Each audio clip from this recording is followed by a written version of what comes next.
Hi hello నమస్తే. నేను మీ కట్టా కార్తీక్. పవన్ కళ్యాణ్ తన అభిమానులకు, జన సైనికులకు, వీర మహిళలకు బహిరంగ లేఖ రాశారు. ఇది ఒక భీమ్లా నాయకు రిక్వెస్ట్ అనుకోవచ్చు, వార్నింగ్ అనుకోవచ్చు. ఆ లేఖలో ఆయన చెప్పదలుచుకున్న పాయింట్ ఏందంటే, ఈ మధ్య కాలంలో పవన్ కళ్యాణ్ సీఎం కావాలి అని ఒక నినాదం సోషల్ మీడియా సాక్షిగా చాలా పెద్ద ఎత్తున నడుస్తా ఉంది. కూటమిలో చీలిక తీసుకురావటం కోసం కొంతమంది ఈ నినాదాన్ని వాడుకుంటున్నారు. ఇది నేను చెప్తుంది కాదు, పవన్ కళ్యాణ్ భావిస్తున్న మాట. ఇయాల లేఖలో కూడా అదే విషయాన్ని పొందుపరిచారు. చాలా క్లియర్‌గా ఆయన రాసిన లేఖను మీకు చూపిస్తా ఉన్నాను. ప్రియమైనటువంటి జన సైనికులకు, వీర మహిళలకు, జనసేన నాయకులకు అంటూ పవన్ కళ్యాణ్ లెటర్‌ను స్టార్ట్ చేశారు. చాలా క్లియర్‌గా ఆ లెటర్‌ని మీరు చూడొచ్చు. సో, పవన్ కళ్యాణ్ గారు ఈ లెటర్ ద్వారా చెప్పదలుచుకున్న పాయింట్ ఏంటి అంటే, కూటమిలో చీలిక తెచ్చే విధంగా నన్ను ముఖ్యమంత్రి కావాలనో, లేదు ఇంకొక విధంగానో ప్రచారం చేస్తూ డిజిటల్ మీడియాలో వస్తే వాటికి కౌంటర్ చేస్తూ మీరు చేస్తున్నటువంటి దాన్ని కూటమికి ఇబ్బందికరంగా ఉంది. అలాంటి ప్రచారాలకు ఎవరూ పాల్పడొద్దు. అలాంటి విషయంలో మాట్లాడే ప్రయత్నం ఎవరూ చేయవద్దు. కూటమి అధికారం రావటానికి ఒకటి జగన్మోహన్ రెడ్డి పట్ల ఉన్న వ్యతిరేకత, ఆ రోజు రాష్ట్రం అప్పుల కుప్పల్లో కూరుకొని పోయింది, అభివృద్ధి లేదు. తర్వాత సుదీర్ఘ అనుభవం ఉన్నటువంటి నాయకత్వం కావాలి, రాష్ట్రాన్ని ముందుకు నడిపించి అభివృద్ధి చేయగలిగినటువంటి నాయకత్వం కావాలని ఏకైక కారణం చేత మనకి అధికారం ఇచ్చారు. మనం అధికారంలోకి వచ్చిన తర్వాత దాదాపు 3,00,000 కోట్ల పెట్టుబడులు ఆంధ్రప్రదేశ్ తీసుకొచ్చాం. ఆంధ్రప్రదేశ్లో నాయకత్వం చాలా బాగుంది అనేటువంటిది ప్రపంచం మొత్తం నమ్ముతున్న మాట. అందుకే ప్రపంచ పెట్టుబడులన్నీ ఆంధ్రప్రదేశ్ వైపు వస్తున్నాయి. ఇలాంటి సమయంలో కూటమిలో చీలిక తీసుకురావడం కోసం రకరకాల నినాదాలని అందరూ చేసే ప్రయత్నం చేస్తున్నారు. ఆ ఆ యొక్క నినాదాలకి మీరు అట్రాక్ట్ కావద్దు, అలాంటి వాటి పట్ల మీరు స్పందించొద్దు అంటూ కూడా పవన్ కళ్యాణ్ గారు మాట్లాడే ప్రయత్నం చేశారు. ఈ మధ్యకాలంలో ఈ నినాదాలు బాగా పెరిగిపోయాయి. లోకేష్ గారికి డిప్యూటీ సీఎం ఇవ్వాలనేది కొంతమంది టీడీపీ కార్యకర్త రూపంలో ఇస్తున్న నినాదం అయితే, పవన్ కళ్యాణ్ సీఎం కావాలన్నటువంటిది జన సైనికులు, జనసేన నాయకులు, జనసేన కార్యకర్తలు ఇస్తున్న నినాదం. ఆ పవన్ కళ్యాణ్ అంటే లోకేష్ డిప్యూటీ సీఎం అనే వాదనని చంద్రబాబు గారు కూడా తిప్పికొట్టారు. ఆ నినాదం ఇచ్చినటువంటి వాళ్ళని, మాట్లాడినటువంటి వాళ్ళని చంద్రబాబు గారు క్లియర్‌గా క్రాస్ బీకారు. ఇక రాబోయే కాలంలో అలాంటి మాటలు మాట్లాడొద్దు అని టీడీపీ కార్యకర్తలకు హితవు పలికారు. అదే క్రమంలో పవన్ కళ్యాణ్ గారు కూడా జన సైనికులకు చాలా క్లియర్‌గా చెప్పారు. పవన్ కళ్యాణ్ సీఎం అంటూ చేస్తున్న ఒక వాదన మీద, ఒక ప్రచారం మీద తిప్పికొట్టే విధంగా అలాంటి ఎవరు మాట్లాడొద్దు అని చెప్పే ప్రయత్నం చేశారు. వాస్తవానికి కూటమి అధికారంలోకి వచ్చి 8 నెలలు అవుతుంది. ప్రజలు చాలా హోప్స్‌తో కూటమికి అధికారం ఇచ్చారు. ఎవరు ముఖ్యమంత్రి అవుతారు అన్న కాడ ఇక్కడ కన్‌ఫ్యూజన్ లేదు కూటమిలో. ఆ రోజు అధికారంలోకి వచ్చిన తర్వాత చంద్రబాబు నాయుడు గారిని ముఖ్యమంత్రి చేశారు. పవన్ కళ్యాణ్ గారు ఇప్పటికే ఒక 3 సార్లు చెప్పారు. ఇంకొక 10 ఏళ్ల పాటు చంద్రబాబు నాయుడు గారు ముఖ్యమంత్రిగా ఉంటారనేటువంటి క్లారిటీని ఆయన చాలా క్లియర్‌గా ఇచ్చారు. ఎందుకు? రేపు మళ్ళా కన్‌ఫ్యూజన్ కూటమిలో ఉండకూడదు అనే దానికోసం ఇచ్చారు. ఎందుకు? ఇప్పుడున్న పరిస్థితుల్లో అనుభవం ఉన్నటువంటి నాయకత్వం కావాలి, రాష్ట్రాన్ని పెట్టుబడులు ఆకర్షించగల నాయకత్వం కావాలి.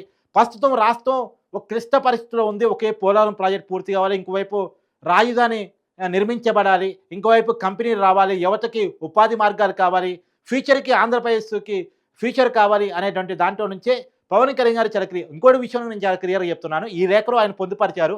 నేను పదవుల కోసం రాజకీయాల్లోకి రాలేదన్న విషయాన్ని పొందుపరిచారు. ఆ విషయాన్ని నేను చాలా సార్లు చాలా క్లియర్‌గా చెప్పాను. పదవుల కోసమే పవన్ కళ్యాణ్ రాజకీయాల్లోకి వస్తే మీకు ఒక ఉదాహరణ చెప్తా. 2014 ఎన్నికల ముందు జనసేన పార్టీని ఆయన స్థాపించారు. ఆ రోజు ఎన్నికల్లో పాల్గొలేదు. రాష్ట్రంలో టీడీపీకి, కేంద్రంలో బీజేపీకి ఆయన సపోర్ట్ చేశారు. ఆయన కోరుకున్నట్టే దేశంలో, రాష్ట్రంలో ఎన్డీఏ కూటమి అధికారంలోకి వచ్చింది. ఆయనకి పదవే కావాలంటే అప్పుడు మోడీ గారిని, అమిత్ షా గారిని ఆయన అడుగుంటే నిజానికి ఆ రోజు ఏ రాజ్యసభ ఇచ్చి కేంద్ర మంత్రి చేసేవాళ్ళు. అలానే రాష్ట్రంలో చంద్రబాబు నాయుడు గారిని అడుగున్నా ఎమ్మెల్సీ ఇచ్చి మంత్రి పదవి చేసేవాళ్ళు.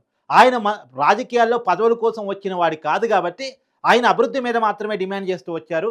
అవసరమైతే ప్రభుత్వాలతో విభేదించడానికి కూడా వెనకాలేదు. ఆ రోజు విభేదించిన దాని ఫలితంగానే కూటమి చీలిక జరిగింది.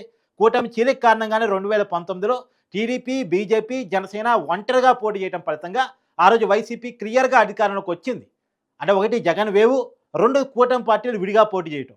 కాబట్టి 2019లో జరిగిన తప్పు పవన్ కళ్యాణ్ ముందుగా గమనించారు కాబట్టే ఎట్టి పరిస్థితుల్లో మళ్ళా 2024 ఎన్నికల్లో ఆ తప్పు జరగకూడదని కరాఖండిగా అనుకున్నారు. అందుకని చాలామంది ప్రయత్నం చేశారు కూటమి గెలవకుండా చేయడం కోసం.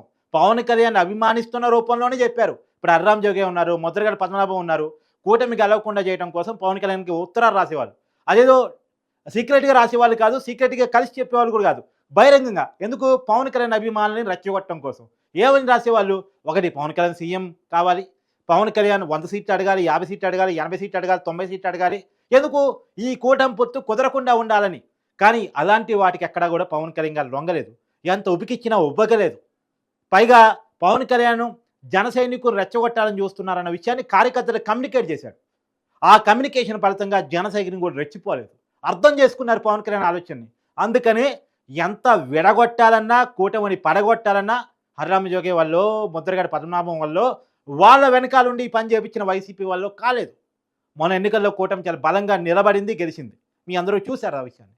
కాబట్టి మళ్ళా కూటమి అధికారంలోకి వచ్చిన తర్వాత కూడా చంద్రబాబు నాయుడు, నారా లోకేషు, పవన్ కళ్యాణ్ కలిసి ఉంటాం ఆ వైసీపీకి సహజంగా నచ్చదు. వాళ్ళని వీరని తొందరగా విడగొట్టాలని కూడా ప్రయత్నం స్టార్ట్ చేశారు. స్టార్ట్ చేసే క్రమంలో జన సైనికుల రూపంలో, టీడీపీ కార్యకర్తల రూపంలో వైసీపీ కార్యకర్తలు నినాదాలు ఇవ్వటానికి స్టార్ట్ చేశారనేటువంటిది ప్రధానంగా కూటమి పార్టీలు చేస్తున్న అనుమానం. ఒకటి, నిజంగానే పవన్ కళ్యాణ్ సీఎం కావాలని పవన్ కళ్యాణ్ అభిమానులు ఉంటుంది, తప్పులేదు. లోకేష్ సీఎం కావాలనో, డిప్యూటీ సీఎం కావాలనో, ఆయనకి ప్రమోషన్ కావాలనో టీడీపీ కార్యకర్తలు ఉంటుంది, అది తప్పులేదు. కానీ వాళ్ళ రూపంలో బయట వాళ్ళు డిమాండ్ చేసి చిచ్చు పెట్టాలని చూడటం, వాళ్ళ డిమాండ్ ఎక్కువ చేసి చూపించడం ద్వారా కూటమి పార్టీల్లో చిచ్చు పెట్టాలని చూసే ప్రయత్నాలకి సోషల్ మీడియా సాక్షిగా సాగుతూ ఉన్నాయి. అలాంటి వాటికి లొంగి ఇప్పుడు మీరు ఇబ్బంది పడొద్దు. ఇప్పుడు రాష్ట్రంలో సుభిక్షమైన నాయకత్వం ఉండటం వల్ల, సురక్షితమైన నాయకత్వం ఉండటం వల్ల ఇప్పుడు రాష్ట్రానికి పెట్టుబడులు వస్తున్నాయి. ఈ టైంలో అనవసరంగా నాయకత్వం మధ్య గొడవలు ఉన్నాయనో, పార్టీల మధ్య గొడవలు ఉన్నాయనో, కూటమిలో విభేదాలు ఉన్నాయనో విషయాన్ని బయటకు కమ్యూనికేట్ అవుతే అది రాష్ట్రానికి జరిగే నష్టం తప్ప ఇంకెవరికి కాదు అనేటువంటిది పవన్ కళ్యాణ్ చాలా క్లియర్గా పవన్ కళ్యాణ్ అభిమానులకు చెప్పదలుచుకున్నమాట.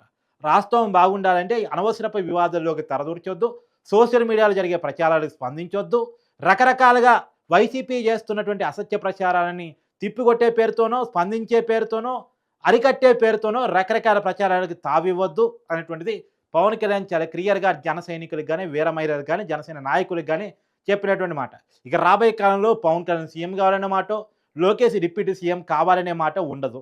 ఇంకో విషయం మన జన సైనికులు కూడా చాలా క్లియర్గా గమనించాలి. కూటమిలో పవన్ కళ్యాణ్ డిప్యూటీ సీఎం ఇచ్చారు, ఏకైక డిప్యూటీ సీఎం. ఆ వాస్తవానికి ఈ డిప్యూటీ సీఎం పదవి పుట్టిన తర్వాత ఏ డిప్యూటీ సీఎంకి ఇవ్వనంత గౌరవం టీడీపీ కూడా పవన్ కళ్యాణ్కి ఇస్తుంది. ఎందుకంటే పవన్ కళ్యాణ్ త్యాగాన్ని ఆ చంద్రబాబు నాయుడు కూడా గుర్తించారు కాబట్టి నా ఉద్దేశంలో.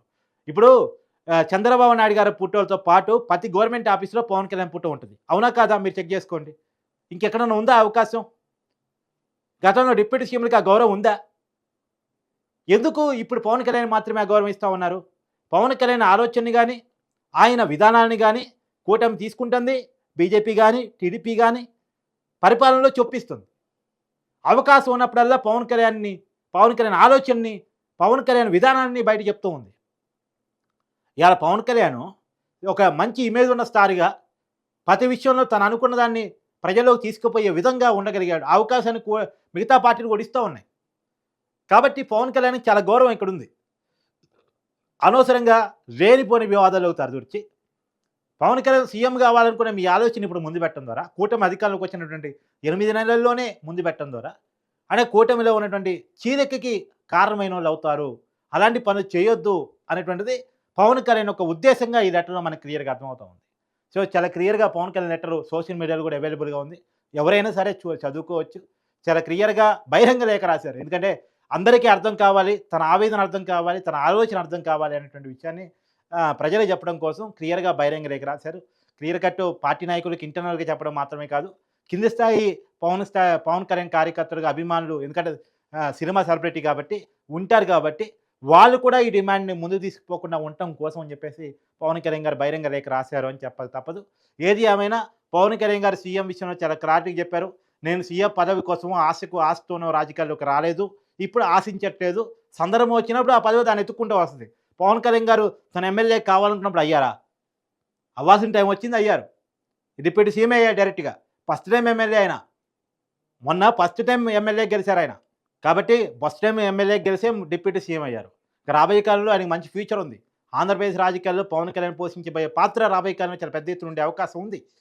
సో కంగారు పడాల్సిన అవసరం లేదు, తొందరపడాల్సిన అవసరం లేదు అనేటువంటిది జనసేన పై స్థాయి నాయకులు కూడా కింది స్థాయి కార్యకర్తలకు ఇస్తున్నటువంటి పిలుపు.